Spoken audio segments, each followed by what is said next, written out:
మందంటే మాకిష్టం, మందు తాగడం తప్పు కాదు, తాగనోడు మహారాజు, తాగి ఊగినోడు ధర్మరాజు.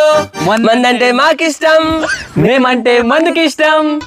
అందరూ మందు తాగాలి, తాగి చిందులేయాలి, ప్రతి ఒక్కరు మందు తాగాలి. నీ చెల్లెలు బామర్ది ఇప్పుడు ఇస్తా చూడు జలక్.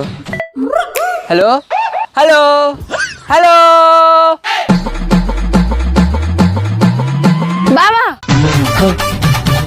వచ్చిందిరా రాక్షసు బామర్దే.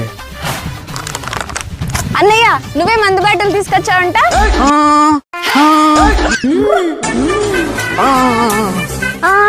ఏంటి చెల్లెమ్మ అది చూసావా అడ్డంగా దొరికిపోయాక ఏం మాట్లాడతాడు. చూడు బామర్ది, నువ్వు మందు తీసుకొచ్చి తాగమని చెప్తే నేను వద్దన్నానా లేదా? వద్దన్నా బావా.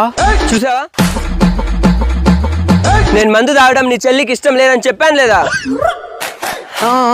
చెప్పావు బావా. అప్పుడు నువ్వేమన్నావు?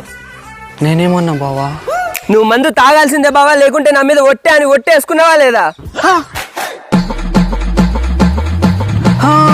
ఒట్టేసుకున్నావా లేదా? వేసుకున్నా బావా, ఒట్టేసుకున్నా బావా. అరే బామర్దే, నాకు కాదు మీ చెల్లెలకి చెప్పు. అవును చెల్లెమ్మా, ఒట్టేసుకున్నా. అన్నయ్య నీకు కొంచెమన్నా బుద్ధి ఉందా? అలా గడ్డి పెట్టు మీ అన్నకి. చెల్లెమ్మా అది ఆయన చెప్పిన ప్రతిదానికి గంగిరెద్దులా తలూపుతున్నా. Hello hello hello hello hello నీ తాగుడుబోతు వేషాలని నాకు తెలియదు అనుకున్నావు బావా. చూడు బంగారం, ఇప్పుడు తాగడం అంతా కామన్. నువ్వన్నా చెప్పు బామర్ది. అవును చెల్లెమ్మా, ఇప్పుడు మొగుడు పిల్లలు తాగడమే ట్రెండ్. నువ్వు ఒక్కదానివి ఇలా బాధపడుతున్నావు బంగారం. నేను ఒక్కదాన్నే కాదు బావా, ఈ లోకంలో ఉన్న అందరు అమ్మాయిలు వాళ్ళ భర్తల చెడు అలవాట్లను మార్చాలనుకుంటారు. ఎందుకంటే అప్పుడే సంతోషంగా ఉంటారు కదా. ఈ లోకంలో ఉండే అందరు మొగాళ్ళు కూడా వాళ్ళ పిల్లలనే మార్చాలనుకుంటారు, ఎందుకంటే అప్పుడే సంతోషంగా ఉంటారు.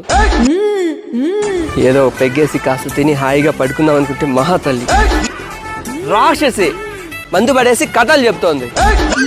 వినేవాడుంటే 1000 చెప్తారు ఈ పిల్లలు.